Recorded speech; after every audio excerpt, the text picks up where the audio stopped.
تو میرا انتظار کر، میں ابھی پولیس چوکی سے ہو کر آتا ہوں۔ پولیس چوکی پہنچا تو داروغہ 2-3 پولیس والوں کے ساتھ کرسیاں ڈالے بیٹھا تھا۔ اس نے دلاور کو دیکھتے ہی پوچھا، کیسے آنا ہوا؟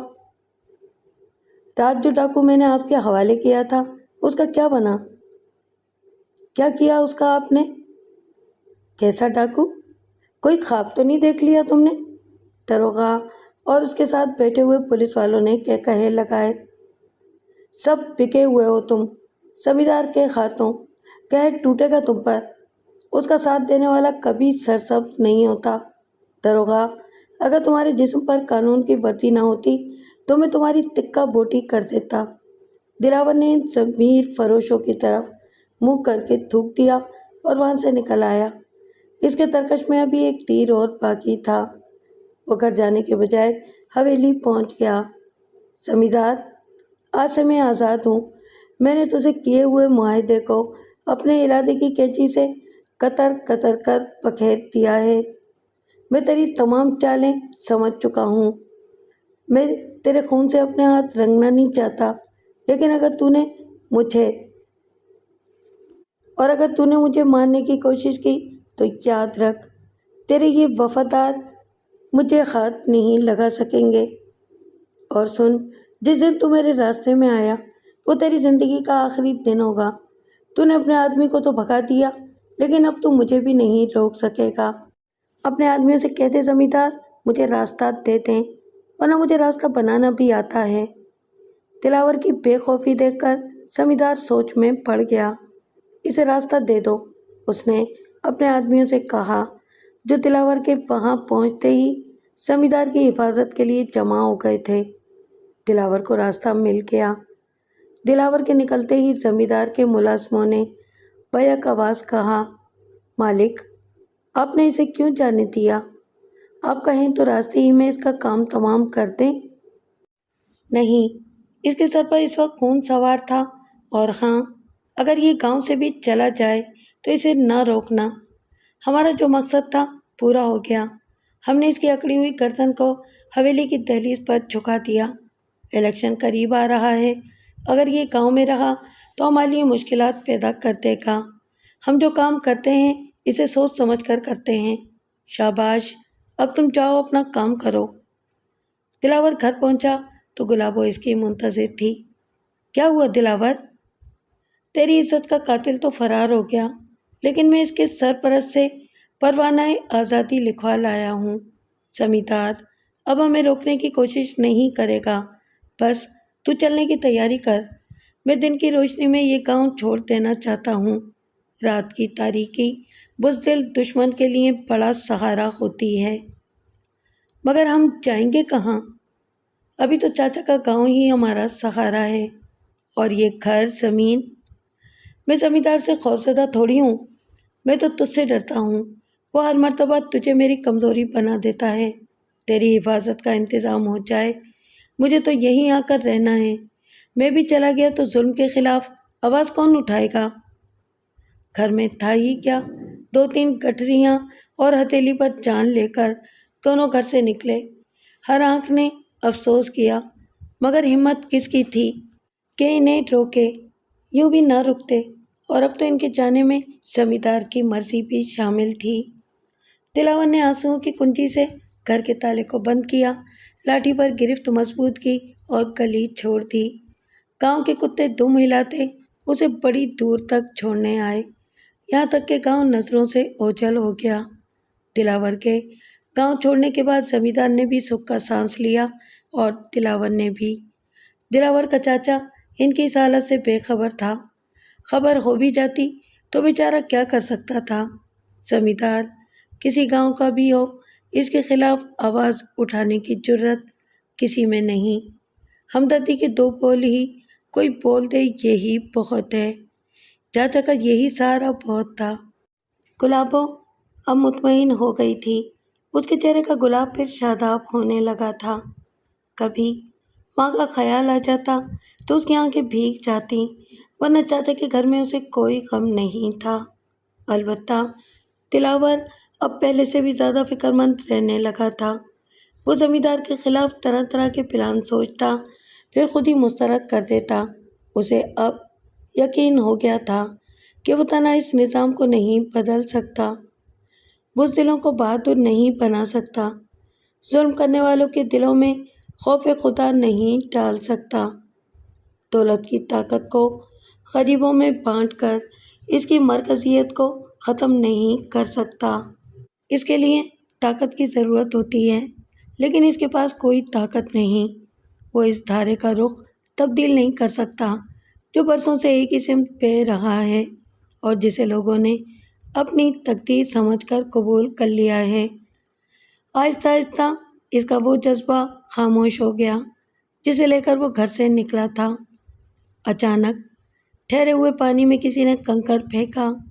آج باتوں باتوں میں چاچا نے اسے بتایا کہ زمیندار الیکشن میں کھڑا ہو رہا ہے۔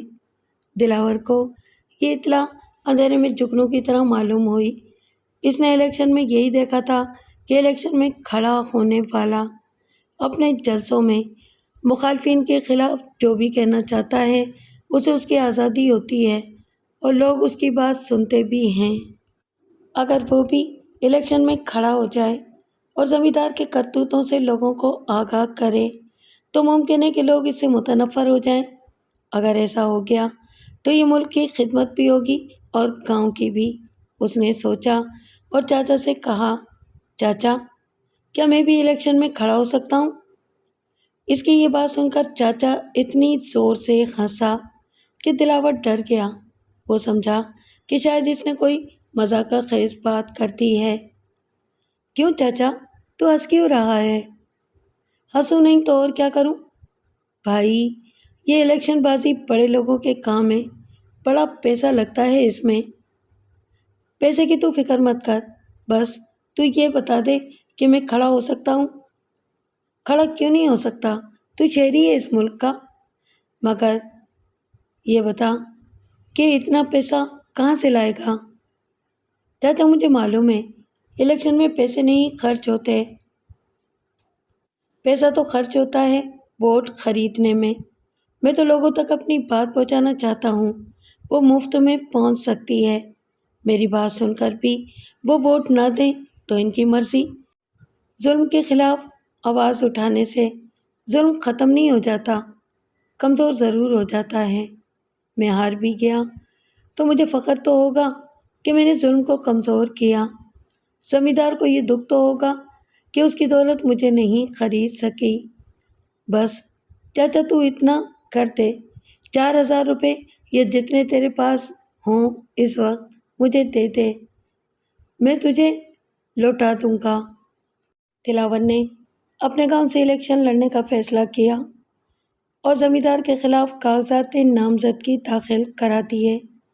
پہلے تو زمیندار نے اس کی طرف کوئی توجہ نہیں دی، لیکن جب اس نے دیکھا کہ کاغذات منظور ہو گئے ہیں، دلاور نے اپنے گھر کو الیکشن آفس بنا لیا ہے۔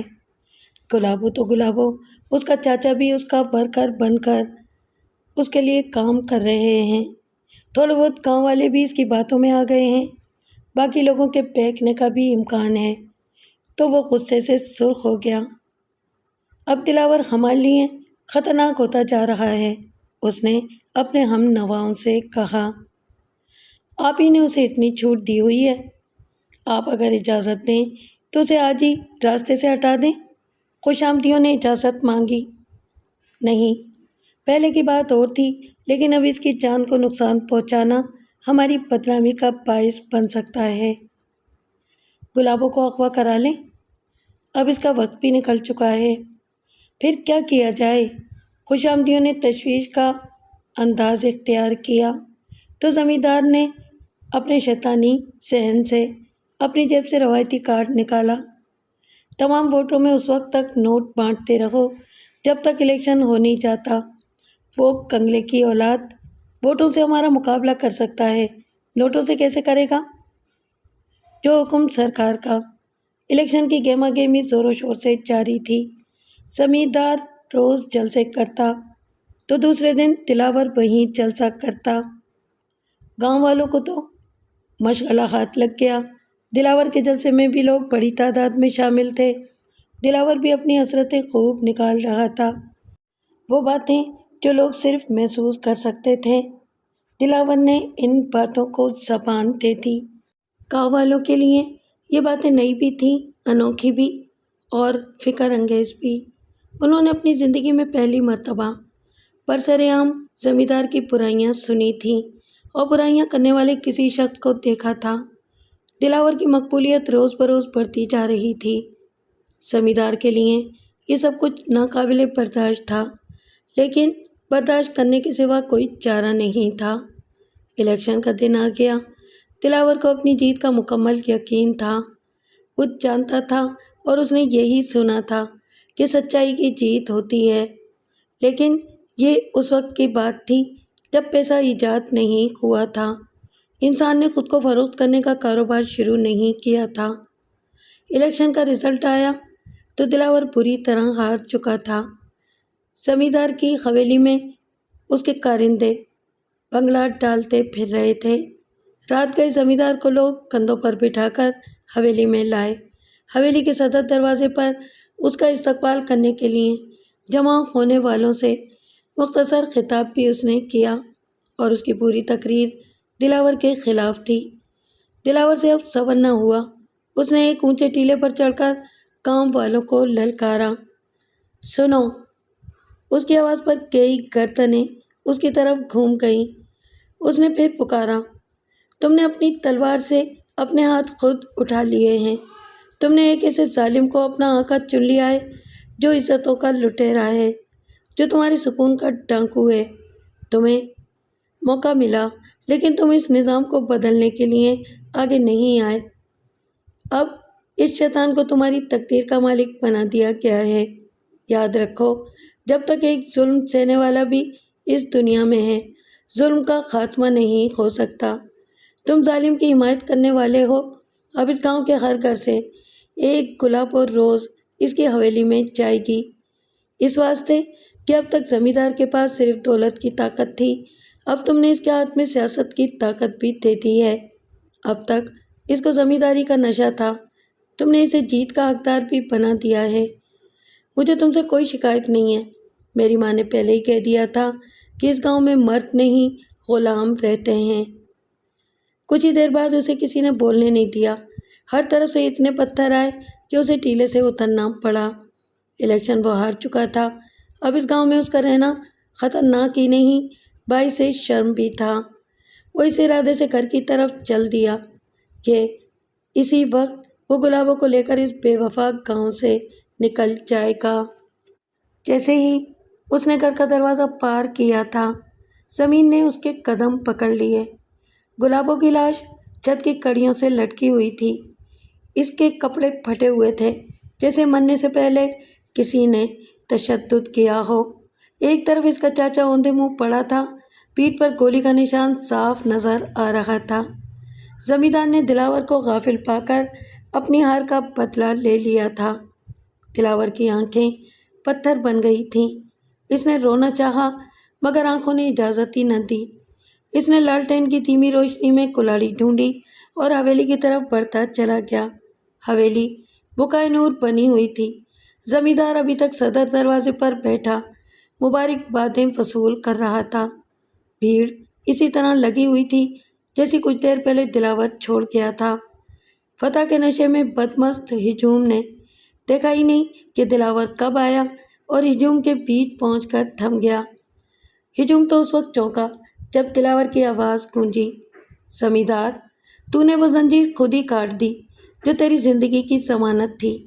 تو نے میری وہ کمزوری مجھ سے چھین لی جو تیری طرف بڑھتے ہاتھوں کو بڑھنے نہیں دیتی تھی۔ تو نے میری بہن گلابوں کو مجھ سے چھین لیا۔ اب ہے کوئی جو تجھے بچائے؟ دلاور نے کلاڑی ہوا میں لہرائی، مجمع کائی کی طرح پھٹ گیا۔ دلاور وہیں رک جا، زمیندار نے بندوق اس کی طرف کرتے ہوئے کہا، مگر دلاور تو جیسے اندھا ہو چکا تھا۔ اس کے قدم بڑھتے رہے۔ رک جا دلاور، زمیندار کی خوفزدہ آواز ابھری۔ دلاور اب اس کے نزدیک پہنچ چکا تھا۔ فائر کی آواز گونجی، دلاور کے قدم لڑکھڑائے، کلاڑی ہوا میں لہرائی اور زمیندار کی گردن پگڑی سمیت زمین پر گر گئی۔ دلاور بھی شاید اسی لمحے تک کے لیے زندہ تھا۔ زمیندار کی بندوق سے نکلی ہوئی گولی اس کے دل میں اتر گئی تھی۔ کلاڑی اس کے ہاتھ سے چھوٹ کر دور جا پڑی۔ وہ تیورا کر زمین پر گر پڑا۔ مجمع کو جیسے سانپ سونگھ گیا تھا۔ زمیندار کی ہر بات پر واہ واہ کہنے والے اس کی موت پر آنسو بہانے کو تیار نہیں تھے۔ اچانک ایک پاگل بڑھیا مجمع کو چیرتی ہوئی آئی۔ تیز روشنیوں میں ہر آنکھ نے اسے پہچان لیا۔ وہ دلاور کی ماں تھی۔ بڑھیا زمیندار کی لاش کے قریب گئی، اپنی ٹھوکر سے زمیندار کی کٹی ہوئی گردن کو ٹھکرایا۔ پھر دلاور کی لاش کے قریب آئی، اس کا سر اپنی آغوش میں رکھ کر بیٹھ گئی اور غضبناک آواز میں گاؤں والوں سے مخاطب ہوئی۔ اس گاؤں میں صرف زمیندار کے غلام نہیں رہتے، ایک مرد بھی رہتا تھا، مگر تم نے اسے مار دیا۔ اب تو زمیندار بھی نہیں رہا، اب صرف غلام رہتے ہیں، صرف غلام۔ میں غلاموں میں کیوں رہوں غلاموں میں؟ بڑھیا نے دلاور کی پیشانی کو بوسہ دیا اور جنگل کی طرف نکل گئی۔